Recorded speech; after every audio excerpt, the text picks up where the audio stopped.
राष्ट्र हित के लिए जो जरूरी है वो होना चाहिए। जियोपॉलिटिक्स में कुछ चीजें डायरेक्टली होती हैं तो कुछ इनडायरेक्टली, यानी कि जिसकी सीधी जिम्मेदारी सरकार नहीं ले सकती, लेकिन जो जरूरी है वो होना चाहिए था। चाणक्य नीति में 4 उपाय की बात की जाती है, यानी कि अगर आपको अंतर्राष्ट्रीय राजनीति में अपने देश के हित को बचाना है तो साम दाम दंड भेद चारों का प्रयोग सिचुएशन के हिसाब से करना पड़ता है। तो आप कहेंगे लेकिन नैतिकता का क्या? लेकिन एक ऐसा एटमॉस्फेयर जिसमें कि अनैतिकता फैली हुई है, यानी कि जिसके पास पावर है वो अपने हिसाब से चीजों को चला रहा है, माइट इज राइट चल रहा है, तो ऐसे में अगर कोई आइडियलिस्टिक होकर चलेगा कि नहीं हम तो सीधे तौर पर बात करेंगे, अंतर्राष्ट्रीय कानून के हिसाब से चलेंगे, जो कहेंगे वो करेंगे, अगर ऐसे ही चला तो चाणक्य के हिसाब से ऐसा राष्ट्र खतरे में पड़ सकता है।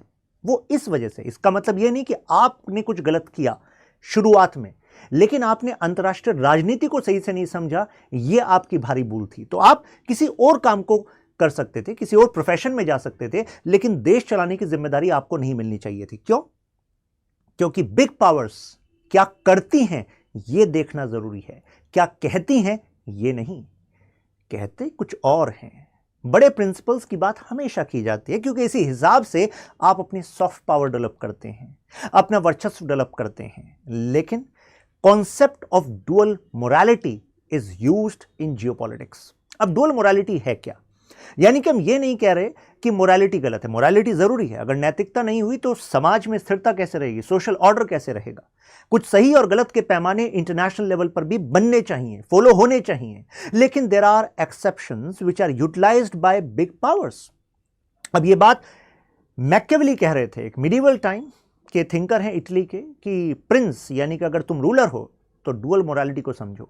आम जनता की नैतिकता शासक की नैतिकता नहीं हो सकती। अगर शासन करना है तो आपको कुछ ऐसे काम करने के लिए भी तैयार होना होगा देश के हित के लिए, जो आम तौर पर गलत माना जाता है लेकिन जरूरी है। जो जरूरी है वो होना चाहिए। फिर ये कॉन्सेप्ट कहता है कि देखो, जैसे जैसे आपकी पावर बढ़ेगी तो आपके चैलेंजेस बिल्कुल बढ़ेंगे ही बढ़ेंगे, और उन चैलेंजेस को हैंडल करने के लिए आपको नए तरीकों की जरूरत पड़ेगी। फॉर एग्जाम्पल, जिंदगी के हर एक नए फेज में जिंदगी आपसे एक नया व्यक्तित्व मांगती है, और इसी तरीके से आप सभी लोग इवॉल्व हुए हो। इसी तरीके से अगर राष्ट्र ग्रो होता है तो राष्ट्र भी चाहता है, होना चाहिए कि उसकी शक्ति के प्रयोग के तरीकों में भी इजाफा हो। तो क्या है ये कॉन्सेप्ट ऑफ डीप स्टेट? क्या इसका मतलब केवल इंटेलिजेंस एजेंसीज है? नहीं। इंटेलिजेंस एजेंसी के अलावा कॉर्पोरेट सेक्टर का इस्तेमाल करना, एनजीओज का इस्तेमाल करना, मीडिया नेटवर्क का इस्तेमाल करना, जिससे कि ग्लोबल नैरेटिव्स तुम्हारे फेवर में हो। इंटरनेशनल लेवल पे जो गतिविधियां होती हैं, कुछ डील्स बनती हैं, कुछ बिगड़ती हैं, कहीं शासन गिरते हैं, कहीं पर असैसिनेशन हो जाते हैं, तो ये सीधे तौर पर कोई राष्ट्र की इंटेलिजेंस एजेंसी ही करे, जरूरी नहीं है। इसमें कॉर्पोरेट्स का भी रोल होता है, मीडिया का भी रोल होता है। इस वीडियो में हम इन तीनों के ही मिश्रण को समझेंगे इन कंटेक्स्ट ऑफ इंडिया, कि इंडिया को क्या करना चाहिए, क्यों, हर एक लॉजिक से समझेंगे। देखिए, इंडिया इस समय एक सीकिंग पावर, मतलब हम एक ऐसे फेज में हैं कि हम अपनी पावर को ग्रो कर रहे हैं, लेकिन एक टाइम ऐसा होगा कि उसके बाद हमें रिटेन करनी होगी पावर। जैसे कि यूएसए इस समय पर सुपर पावर है, उसको कहा जाता है कि स्टेटस कोइस्ट है, यानी कि वो नहीं चाहता कि दुनिया में कुछ बड़ा बदलाव हो उसके प्रतिकूल, यानी कि उसके खिलाफ। तो यानी कि सीकिंग पावर का जो तरीका होता है इंटरनेशनल पॉलिटिक्स में एक दूसरे के साथ रिलेशंस को बनाने का, वो अलग है। लेकिन जैसे आप एक बड़ी ताकत बन जाते हैं तब आपको रिटेन करनी होती है पावर, तो आपको अपने तरीकों में बदलाव करना पड़ता है। जैसे कि यूएसए और चाइना, क्या दोनों चाहेंगे कि भारत तेजी से ग्रो करता ही रहे? ऐसा नहीं है। आज भले यूएसए कहे कि अरे आप हमारे स्ट्रेटेजिक पार्टनर हैं, हम तो चाहेंगे कि आप ग्रो हो जिससे आप चाइना को काउंटर करें, ऐसा नहीं है। उसका कारण है, जैसे आपने सुना होगा ना कि जो भी कॉम्पिटिटर है, फॉर एग्जांपल पर्सनल रिलेशंस में भी, रिश्तेदारी से ही, वो कहेंगे तरक्की आप करो, आपके बच्चे भी तरक्की करें, लेकिन हमसे ज़्यादा नहीं। तो इसी तरीके से इंटरनेशनल पॉलिटिक्स में है कि तरक्की आप करो, इंडिया तरक्की करो, लेकिन हमसे ज़्यादा नहीं। यानी कि जहां पर भी इंडिया यूएसए के इंटरेस्ट को काउंटर करने लगेगा, जहां पर यूएसए का हित खतरे में आएगा, यूएसए इंडिया को रेस्ट्रिक्ट करेगा ही करेगा। चाइना तो ऑलरेडी रेस्ट्रिक्ट कर ही रहा है। जैसे अब हमें क्या सीखना चाहिए? हमें देखना चाहिए कि यूएसए और यूरोप की बड़ी ताकतें क्या करती हैं।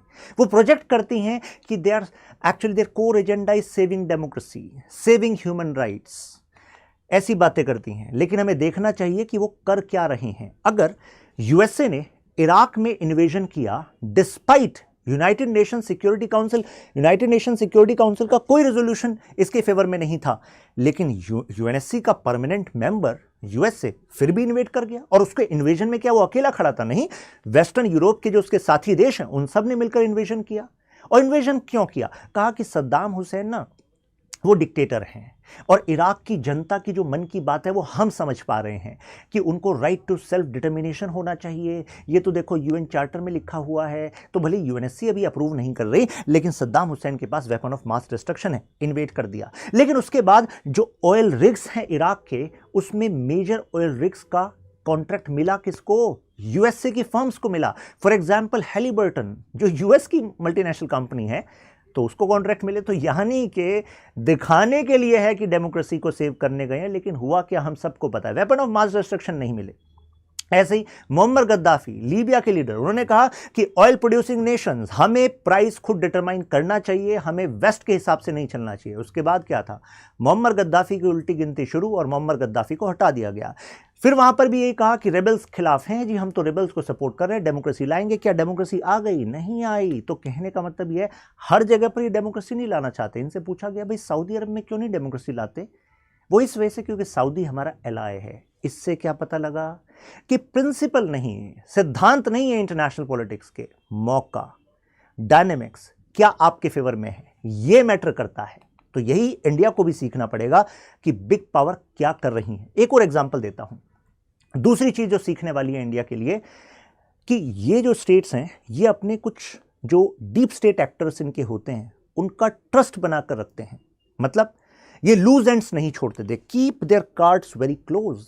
जैसे इंडिया पर 26/11 अटैक हुआ, उसमें यूएस के एक सिटीजन डेविड हेडली का हाथ पाया गया कि भाई आप रेकी करने आए थे।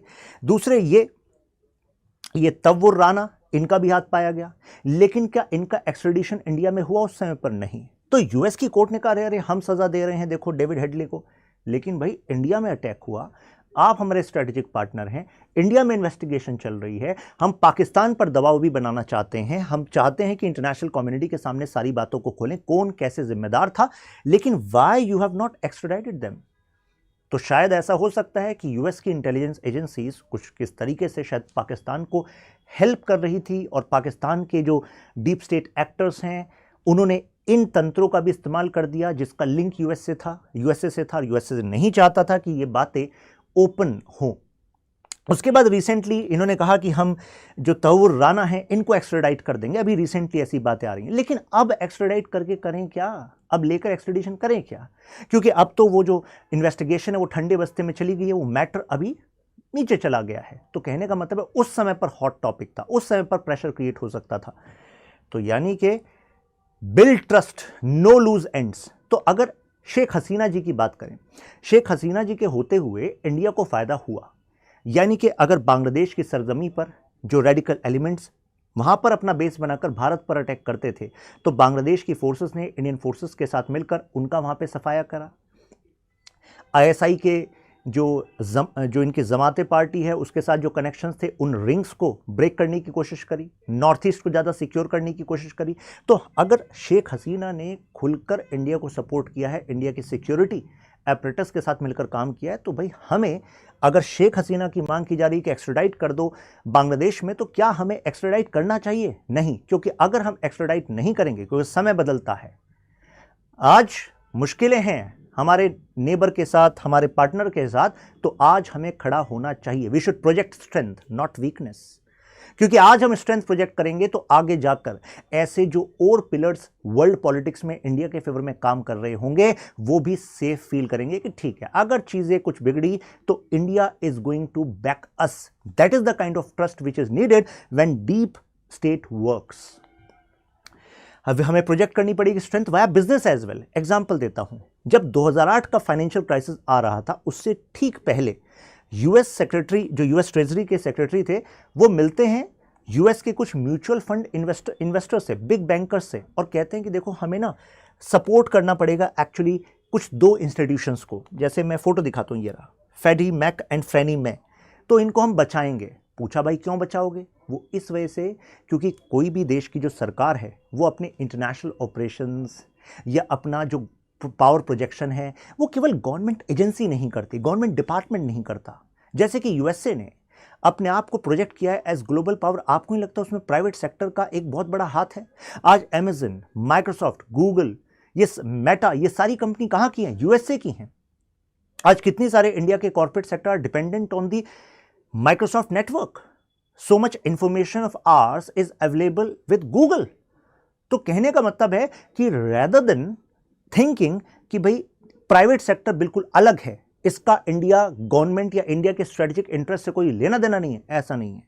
When you study deep state concept, तो you see possibility of utilizing them for serving India's interest। ठीक है, एक प्राइवेट सेक्टर के पास, कंपनी के पास पैसा बन रहा है, लेकिन पैसा जो बन रहा है वो उनके अकाउंट में आ रहा है, but Indian government can also use them strategically, और कहा जाता है कि यूज होता भी है। मैं एक एग्जाम्पल आपको देता हूं, जैसे कि कोलंबो पोर्ट की बात करते हैं श्रीलंका में, $500 मिलियन से ज्यादा की फाइनेंसिंग अदानी ग्रुप को दे कौन रहा है? किसने अप्रूव करी?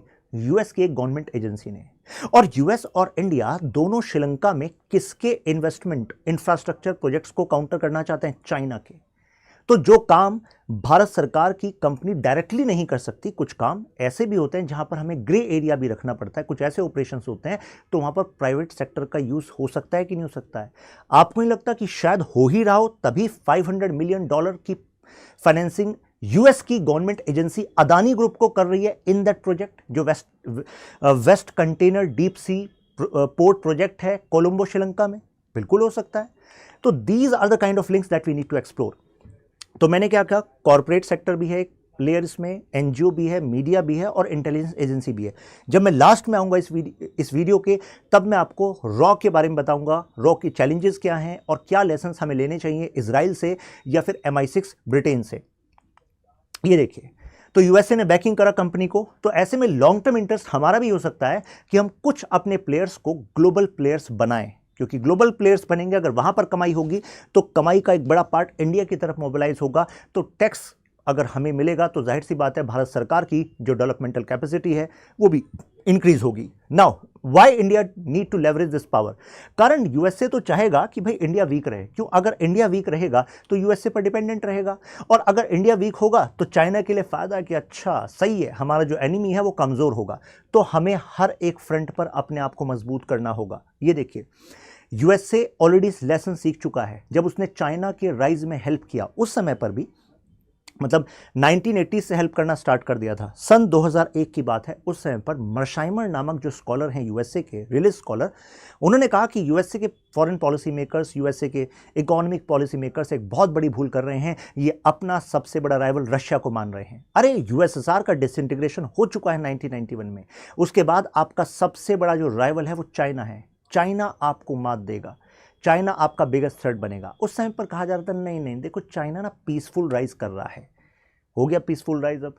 अब चाइना जो है यूएस लेड वर्ल्ड ऑर्डर को चैलेंज करना चाहता है, वो यूएस की हेजेमनी की डिक्लाइन चाहता है। तो एक तरीके से यूएसए ने अगर देख लिया कि यार एक ही जगह पर अगर एक ही बास्केट में सारे एप्पल्स रख दोगे तो बहुत बड़ा रिस्क है। अगर आपने अपनी मैन्युफैक्चरिंग चीप करानी थी चाइना से, तो भाई साहब कोई और अल्टरनेटिव भी साथ साथ काम उस पर भी करते ना। साउथ ईस्ट एशिया के अदर नेशंस में भी आप चाइना जैसी एक्टिविटीज को डेवलप करने में इन्वेस्ट कर सकते थे, पॉलिटिकल बैकिंग दे सकते थे, डिप्लोमेटिक एफर्ट कर सकते थे, लेकिन आपने सारी की सारी बैकिंग चाइना को दी। आपको लगा कि अरे कम्युनिस्ट लॉबी का एक बड़ा प्लेयर हमने अपनी तरफ कर लिया। ये किसी के तरफ नहीं है, ये अपनी तरफ है। तो इस वजह से यूएसए को जो सीख मिली है अब, तो आपको लगता है कि यूएसए इंडिया को बियॉन्ड अ पॉइंट राइज करने देगा? नहीं, वो कहीं ना कहीं काउंटर करेगा, क्योंकि वो चाइना वाली गलती नहीं दोहराना चाहता। ऑलरेडी देखिए चाइना की पॉलिसी, चाइना की फिलॉसफी में है कि एक हिल पर दो टाइगर नहीं हो सकते, और इंडिया एक राइजिंग टाइगर है। तो यानी कि एशिया में चाइना की जो प्री एमिनेंस चाहता है चाइना, वो इंडिया नहीं होने देगा। तो अगर नहीं होने देगा तो भाई दोनों एडवर्सरी रिलेशन रख रहे हैं कि नहीं रख रहे हैं? रख रहे हैं, तो हमें भी हर फ्रंट पे ग्रो होना पड़ेगा। मैं एक एग्जांपल आपको देता हूं कैसे डीप स्टेट वर्क कर रही है। यूएस की कोर्ट इंडिया के national security advisor mister Ajit Doval को समन करती है। किस केस में? कहा कि जी आपकी ना चाल है, ये गुरवंत पन्नू जी की एसेसिनेशन की साजिश चल रही है। एसेसिनेशन हुआ नहीं है, जिस साजिश चल रही है तो इसमें आपकी चाल है, इस वजह से हम आपको समन कर रहे हैं। क्या मजाक चल रहा है? मतलब दुनिया की इतनी बड़ी अर्थव्यवस्था, इतनी बड़ी डेमोक्रेसी के नेशनल सिक्योरिटी एडवाइजर को आप समन कर रहे हो एक ऐसे व्यक्ति से जुड़े केस में जो आपके देश में होकर आपके स्ट्रेटेजिक पार्टनर, यूएस का इंडिया स्ट्रेटेजिक पार्टनर है, आपके स्ट्रेटेजिक पार्टनर के डिवीजन की बात करता है, हमें तोड़ने की बात करता है। तो आपको तो पहले ये बात सोचनी चाहिए कि भाई फ्रीडम ऑफ स्पीच जो है उसका भी तो एक दायरा होता है। अगर फ्रीडम ऑफ स्पीच ऐसी हो रही है कि जो आपके फ्रेंडली रिलेशंस को डिसरप्ट कर रही है तो वो तो एक्सेप्शन में आना चाहिए। इंडिया खुद उसको एक्सेप्शन में मानता है, तो आप ऐसे कैसे समन कर रहे हैं? इसका मतलब है कि ग्लोबल लेवल पर नैरेटिव को शिफ्ट करने की कोशिश की जा रही है कि इंडिया एक ऑटोक्रेसी है। जैसे स्वीडन बेस्ड एक वीडेम इंस्टीट्यूट है, वैराइटीज ऑफ डेमोक्रेसी, एक रैंकिंग वो इशू करता है। उसने कहा इंडिया एक इलेक्टोरल ऑटोक्रेसी है, इंडिया डेमोक्रेसी नहीं है। इलेक्शन होते हैं लेकिन है ऑटोक्रेसी। ये देखिए कनाडा कह रहा है कि हमारे होम मिनिस्टर एक्चुअली जिम्मेदार हैं ये निज्जर की हत्या में। देश के होम मिनिस्टर को नाम ले रहे हैं, मतलब इट्स लाइक कि ऑफिशियल नेमिंग चल रही है। ऑस्ट्रेलिया का जो एबीसी न्यूज़ है ये भी ब्लेम कर रहा है। इसका तो कहना है कि इंडिया की जो एजेंसीज है जैसे रॉ, वो कोशिश कर रही है टू स्मोक आउट, यानी कि बिल्कुल भस्म करना चाहते हैं खालिस्तानी नेटवर्क को ऑस्ट्रेलिया में। तो रॉ सोचेगा यार, मतलब खुल के नहीं बोलनी थी ये बात। खैर द पॉइंट इज, उसी समय पर चेक रिपब्लिक, यहाँ पर ये जो निखिल गुप्ता है इनकी मांग की गई कि भाई आप इनको पेश करिए, यूएस में एक्स्ट्राडाइट कीजिए। इनकी एक पब्लिक वीडियो रिलीज करता है चेक रिपब्लिक। तो यानी कि ये सारे के सारे जो पॉइंट्स हैं ये कहीं ना कहीं लिंक है वेस्ट के nations along with some media groups, intelligence agencies and some corporate groups. क्योंकि कई जो एनजीओज और मीडिया ग्रुप्स शामिल होते हैं जब वो ऐसा काम करते हैं, तो कोई देश की सरकार खुद पैसा थोड़ा ना देगी मीडिया ग्रुप्स को, नहीं, ये पैसा किससे दिलाया जाता है? बिग कॉर्पोरेट से दिलाया जाता है। तभी मैं कह रहा हूं कि अगर कुछ ऐसे ग्रुप्स स्ट्रांग हो रहे हैं तो फिर इनके फंड्स का इस्तेमाल स्ट्रेटेजिकली इंडिया के डीप स्टेट ऑपरेशंस के लिए भी हो सकता है, जैसे कि वेस्टर्न नेशंस ऑलरेडी करते हैं। अब इंडिया का डीप स्टेट कैसे होगा, कैसा होना चाहिए? तो पहले बात तो यूएस देखिए क्या कर रहा है। US actually medal into affairs of so many Nations, यानी कि वो दूसरे के अफेयर्स में इंटरवीन करता है। कई जगह रेजिम चेंज करता है, एसोसिनेशन करता है, कई जगह डिविजन्स भी कराता है। मैं एग्जांपल देता हूं आपको। जैसे कि जब यूएसएसआर डिसइंटीग्रेट हुआ और 15 कॉमनवेल्थ ऑफ इंडिपेंडेंट स्टेट्स बने, मैं सीआईएस की बात करूं, कॉमनवेल्थ नेशंस की नहीं, जिसका ताल्लुक आपके ब्रिटिश कॉलोनियल राज से होता है, वो कॉमनवेल्थ नेशन होता है। यूएसआर से डिसइंटीग्रेट हुए उन्हें कॉमनवेल्थ ऑफ इंडिपेंडेंट स्टेट्स कहते हैं। तो आपने सुना होगा सर्बिया के बारे में। तो जो सर्बिया है वो अलाइन रहता है रशिया के साथ। अब सर्बिया को डिवाइड करना था, तो ऐसे में जो वहां पर कुछ रेबल ग्रुप्स थे, जो आज कोसोवो वाला एरिया बन गया है, तो वहां पर जो अल्बेनियन मुस्लिम ग्रुप्स थे उनको सपोर्ट करने लगा यूएसए। अरे आपका तो अलग से देश बनना चाहिए। तो Putin was supporting Serbia. Putin ने कहा अरे नहीं, देश की अखंडता के लिए तुम्हें जो सपोर्ट चाहिए हम करेंगे, टेंशन मत लो, we are supporting you, Serbia should be united. लेकिन जो तुम्हारे दुश्मन का साथी है उसको डिवाइड करने के लिए आपने बॉम्बिंग करा दी 1990s में, और वहां पर अलग से कोसोवो बनवा दिया। तो एक तरीके से दूसरे देश का डिवीजन करने के लिए आपने दूसरे देश के रेबल ग्रुप्स को सपोर्ट कर दिया और कहा कि क्या कहा, अरे ये तो एक्चुअली ना ये इनका राइट टू सेल्फ डिटर्मिनेशन है, हमने तो केवल उसको सपोर्ट किया, ये तो देखो खुद ही देश की मांग कर रहे थे। फिर जब क्रीमिया का एनेक्सेशन हो गया 2014, तो फिर ये कहने लगे रशिया तुमने ऐसा क्यों कहा? तो रशिया ने कहा यार ये राइट टू सेल्फ डिटर्मिनेशन है इनका, हमने तो रेफरेंडम ही कराया, ये क्रीमिया वाले लोग कह रहे हैं कि they want to be part of mother Russia. तो कहने का मतलब ये टिट फॉर टैट दोनों तरफ से चलता रहता। तो big powers use deep state actors in this manner. मैं इसलिए ऐसा कह रहा हूं कि अगर क्रीमिया को अपना पार्ट बनाया तो लोगों ने कहा अरे यार ये तो वनडे का गेम था, रशियन फोर्सेस आई और वो उन्होंने कोई अपने इंसिग्निया नहीं पहने हुए थे रशियन फोर्सेस के, और देखो उन्होंने पार्लियामेंट को कैप्चर कर लिया, लेजिस्लेचर को कैप्चर कर लिया, और उसके बाद उन्होंने डिक्लेयर कर दिया क्रीमिया इज आवर पार्ट। ऐसा नहीं होता। लोग कैसे नहीं रिबेल कर रहे? यानी कि वहां पर नैरेटिव्स को बिल्ड किया जाता है, लोगों में एक्सेप्टेंस फॉर चेंज बिल्ड की जाती है, जिसमें मीडिया भी लगता है, एनजीओज भी लगते हैं, जिसमें कुछ कॉरपोरेट सेक्टर भी लगता है, तो उन सब का मिश्रण होता है, तब जाकर देश का इतना बड़ा स्ट्रेटेजिक ऑपरेशन सक्सेसफुल होता है। तभी जाकर उसको ब्लैक सी का जो स्ट्रेटेजिक, ये जो आपके पोर्ट्स हैं, ये रशिया को मिल पाए, जो उसके लिए बहुत ज़रूरी थे। तो कहने का मतलब है इंडिया को भी इस तर्ज पर आगे जाकर सोचना पड़ेगा और ज़्यादा। Now coming back to the deep state, what India should do.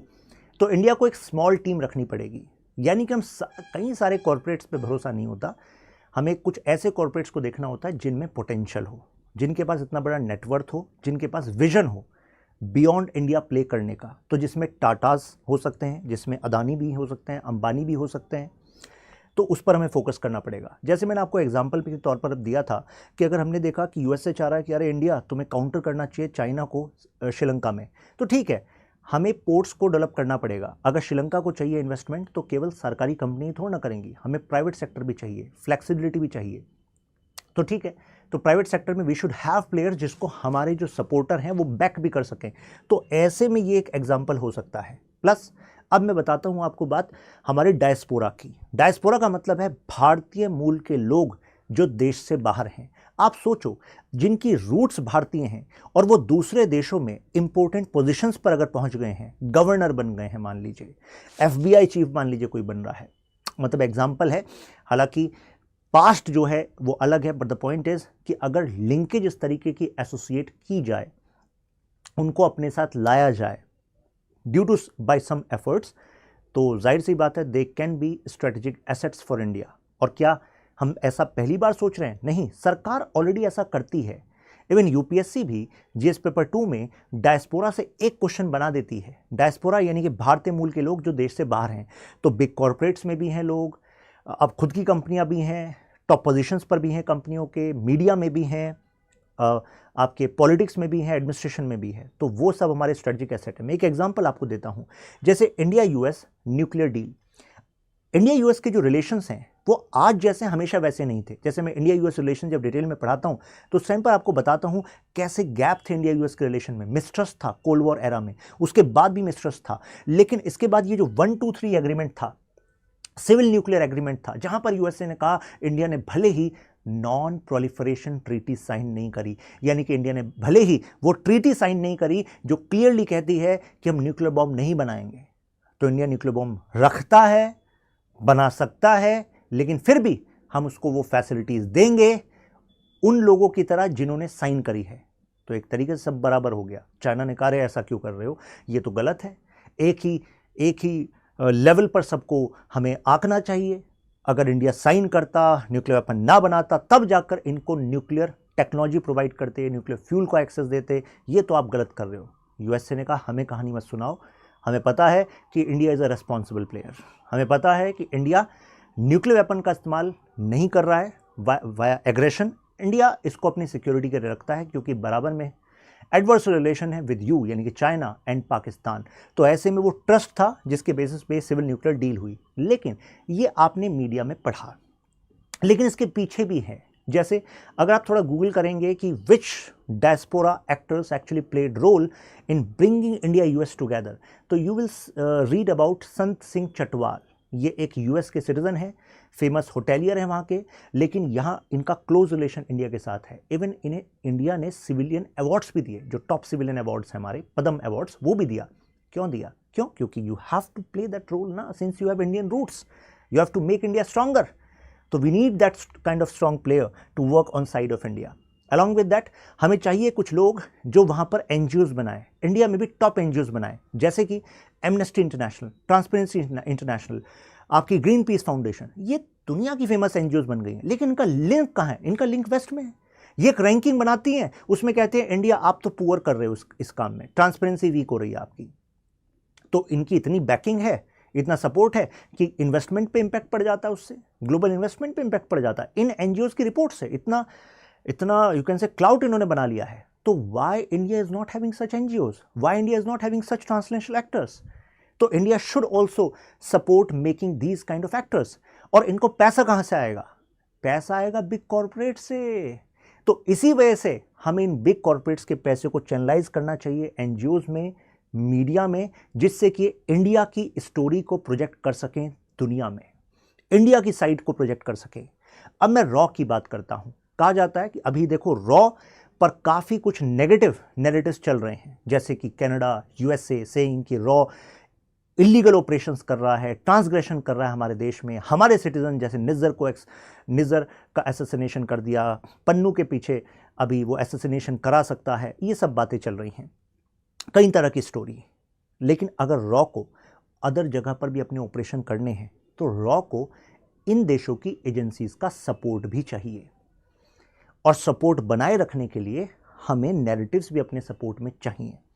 तो उसके लिए कहा गया है कि रॉ को अपना पीआर भी स्ट्रॉन्ग करना पड़ेगा, यानी कि रॉ मीडिया लिंकेजेस स्ट्रॉन्ग करनी पड़ेंगी, यानी कि कुछ बातों पर जो हो गया है उस पर मीडिया में ना आए, कुछ जो सक्सेस आपकी हो गई हैं उस पर एक साइलेंट लीक आए जिसके बारे में कुछ न्यूज़ बने। तो कई बार न्यूज़ बनानी भी पड़ती हैं, कई बार न्यूज़ हटानी भी पड़ती हैं। ये सब काम तब होंगे जब strong raw and media connection बनेगा। तो Israel is also doing that, Mossad करती है तो इंडिया को भी करना चाहिए। जैसे अब ये मीडिया ग्रुप्स जो हैं ये खुलकर हमारी रॉ एजेंसी के खिलाफ लिख रहे हैं, लेकिन क्या ये सीआईए के खिलाफ लिखते हैं? इन्हीं के देश के एक न्यू मार्क्सिस्ट स्कॉलर हैं नाओम चॉम्स्की, वो कहते हैं कि सीआईए दुनिया का सबसे बड़ा टेररिस्ट ऑर्गेनाइजेशन, मतलब वो टेररिस्ट ऑर्गेनाइजेशन को सपोर्ट करने वाला सबसे बड़ा ग्रुप है। और वो कहते हैं सीआईए की वर्किंग की वजह से ही वो कहना चाहते हैं कि यूएसए दुनिया का सबसे बड़ा टेररिस्ट स्टेट है। तो ये भी वैसे कमाल की बात है, यूएसए में बैठकर वो कह रहे हैं यूएसए टेररिस्ट स्टेट है और सबसे बड़ा टेररिस्ट को सपोर्ट करने वाला ऑर्गेनाइजेशन सीआईए है। लेकिन बात यह है, क्या इन बातों को क्या वहाँ की मीडिया प्रोजेक्ट करती है, हेडलाइन बनती है? नहीं बनती। वो तो आप और हमें इस पर बात कर पा रहे हैं क्योंकि मैं पॉलिटिकल साइंस इंटरनेशनल रिलेशंस में हम उनकी स्टडी करते हैं, उनकी थ्योरी की, उनके कमेंट्स के बारे में जानते हैं तो पता लगता है। लेकिन मीडिया नहीं बनाती बातों को, कारण मीडिया काम करती है देश के लिए कई जगह। तो ऐसे में रॉ को भी ये करना पड़ेगा। प्लस जैसे ब्रिटिश की बात करते हैं MI6 की, तो MI6 का सोशल मीडिया अकाउंट भी है और उस सोशल मीडिया अकाउंट पर कई सारी जो बातें मिथ के तौर पर फैलाई जाती हैं उसको ब्रेक भी करता है। तो ऐसा ही कुछ रॉ को भी करना पड़ेगा जिससे रॉ का भी एक आउटरीच बना रहे, सीक्रेसी भी बनी रहे, प्लस एक outreach education kind of system भी बना रहे। तो ये भी कहा जाता है। तो हमें ये लेसन्स जो हैं इन एजेंसी से लेने चाहिए। तो यानी कि हमारा जो डीप स्टेट की डिफरेंट लेयर्स हैं, they should work in tandem, and for that India should actually give due focus on these actors. I think तब जाकर ये बात मतलब इंडिया की राइजिंग पावर को जस्टिफाई करेगी। मैंने बताया ना कि जैसे MI6 ने कुछ मिथ्स को बस्ट करने के लिए अपने सोशल मीडिया प्लेटफॉर्म्स का इस्तेमाल किया, तो ऐसा हम भी कर सकते हैं। तो कंक्लूजन के तौर पर हम ये कह सकते हैं कि डीप स्टेट को जनरली नेगेटिव कॉनोटेशन में देखा जाता है, नेगेटिव कॉनोटेशन में यूज़ होता है, जैसे कि से पाकिस्तान, राइट, क्योंकि पाकिस्तान में सिविक रिपब्लिकन गवर्नमेंट से ऊपर है डीप स्टेट, राइट। यहाँ पर मैं कोट करना चाहूँगा, एक स्कॉलर है थॉमस पिकेटी, उनकी एक बुक है कैपिटलिज्म इन 21st सेंचुरी। उसमें एक बड़ी खूबसूरत बात कहते हैं, अगर आपको समझ में आए, समझ में तो आएगी, अगर आपको मतलब आप इससे बिल्कुल आश्वस्त हों तो बताइएगा कमेंट्स में वाह, ठीक है। उनका कहना है या तो स्टेट कैपिटल को कंट्रोल करे, नहीं तो कैपिटल स्टेट को कंट्रोल करेगी। कैपिटल का मतलब यानी कि या तो सरकार इन कैपिटलिस्ट पर कंट्रोल भी रखे, इनको बढ़ाए, आगे बढ़ाए, स्ट्रेटेजिकली यूज करे, लेकिन स्टेट डूइंग दैट। अदरवाइज अगर इस तरफ आपने सोचा नहीं कि स्ट्रेटेजिकली किस मॉडल पर हमें इंडिया का डीप स्टेट का इनको पार्ट बनाना है, इंडिया की इस लॉन्ग ट्रजेक्ट्री में इनका कहाँ प्लेस है, अगर आपने इस पर नहीं सोचा और ये इंडिपेंडेंटली ग्रो हो रहे हैं और you can say beyond nation collaborations ऐसे बन रहे हैं जो इंडिया के फेवर में नहीं है, फ्यूचर में ऐसा हो सकता है क्योंकि बिजनेस वर्क्स फॉर प्रॉफिट। तो ऐसे में क्या होगा, कैपिटल यानी कि कैपिटलिस्ट यानी कि corporate will control state, will control government. वो नहीं होना चाहिए, वो नेशन के इंटरेस्ट में नहीं होगा, है कि नहीं। तो it is better that we awaken ourself and make apt plan and execute it. तो मुझे लग रहा है कि अब आपको क्लैरिटी हो गई होगी। आपका क्या ओपिनियन है इस टॉपिक पर जरूर बताइएगा। ये इंडिया के लिए among the most important topic है। अगर सब कुछ है क्लियर, जस्ट मेंशन वाह इन कमेंट्स। आप इस वीडियो को शेयर भी कर सकते हैं अपने फ्रेंड्स एंड फैमिली के साथ, और आपका क्या पॉइंट ऑफ व्यू है you can share in comments. I read each and every comment. आप यहां पर मेरे साथ कनेक्ट कर सकते हैं, Shashank Tyagi for you, Instagram, Telegram. ये क्वेश्चन यहां से आ सकता है, examine the role of deep state apparatus in managing India's interest abroad. तो इसका पूरा कंटेंट इस पीडीएफ में है, यहां पर आपको ये पीडीएफ मिल जाएगी टेलीग्राम पर।